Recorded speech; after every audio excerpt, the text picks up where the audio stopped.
দেখুন আমি উঠাইতেছি। হঠাৎ করে কৃষকের ধানের অবস্থা বেহাল। এই যে আমাদের জমিতে এসেছি, দেখুন কি পরিমাণ এই যে মরা ধান। মানে হঠাৎ করে দেখুন ধান এখনো পাকে নাই। এই যে দেখুন ধান এখনো পাকে নাই।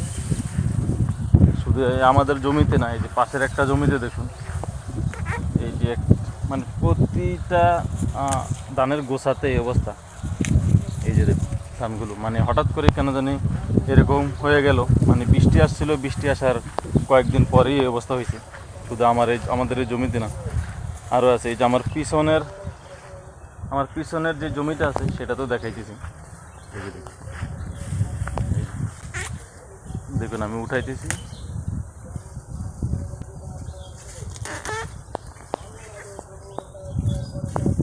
এই যে দেখুন এই অবস্থায় আছে ধানগুলো, মানে প্রতিটা জমিতে। এই যে আরো কাছ থেকে যদি আমি দেখাই, এই যে দেখুন এই যে এই অবস্থায় আছে ধানগুলো। এই যে দেখুন এই পুরো আমাদের এই চকেতে এই অবস্থা ধানের। জানি না, মানে বৃষ্টির পর থেকে এই সমস্যা। এখন কেন কি হলো বা কি অবস্থা, হঠাৎ করে কেন এরকম হলো, আসলে কেউ এই জিনিসটা বুঝতেছে না বা বুঝতে পারতেছে না।